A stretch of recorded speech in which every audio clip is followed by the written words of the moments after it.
Yun, maligo na ako. Tapos gusto ko lang palang, ayan. Nakabit na natin yung kurtina na nabili natin sa TikTok shop. Maganda siya. Ayan, makapal. Makapal siya at minsan pakita ko sa inyo na maganda talaga siya kahit may araw. So hindi na ako mahihirapan, hindi na ako masisilaw pag umabsent ako, ay pag di pala ako nakapasok. Yan, baka gusto nyo order na kayo sa ano ko, Yellow Basket. Hindi pa ako nakapasok, pinapatuyo ko pa kasi ito. Sorry sa ingay pala ng fan no.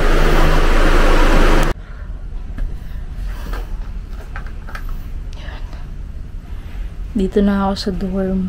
Wala lang, natutuwa ako kasi nakabit na nga kasi natin yung kurtina natin.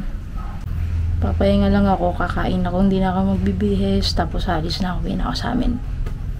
Sayang naman din kasi yung niluto natin yung ganisa kung hindi natin kakainin. Kala ko kasi may pasok bukas. Kaya ayun. Bali, wala kaming pasok bukas, holiday, Independence Day.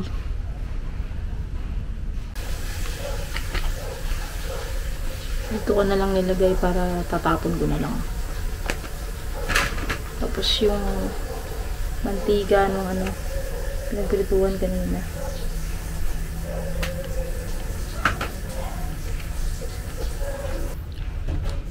Toyo.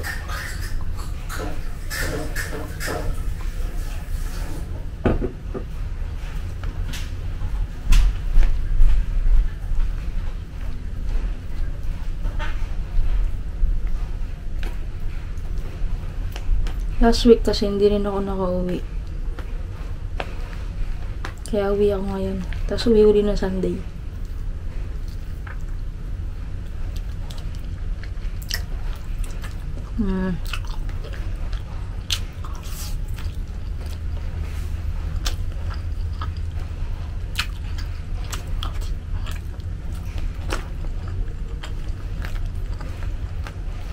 Ba't kaya masarap yung pinagprituan ng longganisa tsaka tusino? Sasabaw mo sa kanin mo tapos toyo.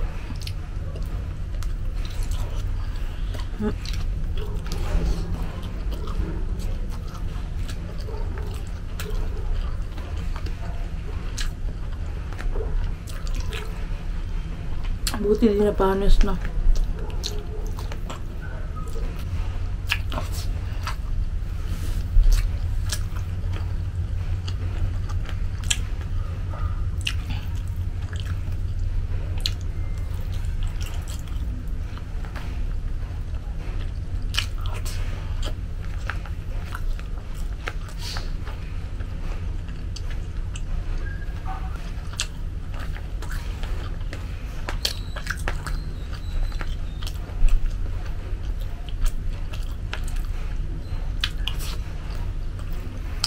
Wala lang hila-hila mo siya, no?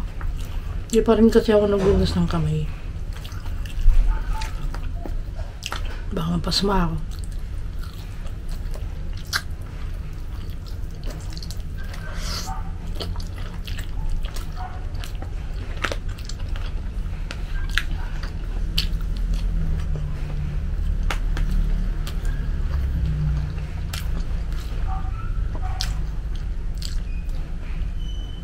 Sabihin ko, para siyang hindi longganisa, para siyang Bologna, yung dila-dila. Matamis, masyado.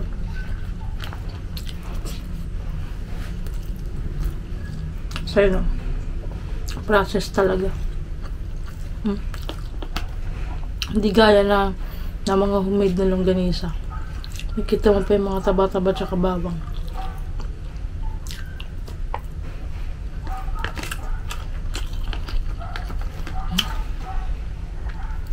Wala palang mic. Hindi ko lang marinig niya ako.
Ang lakas ng ulan. Monday na naman tayo makaka-uwi nito.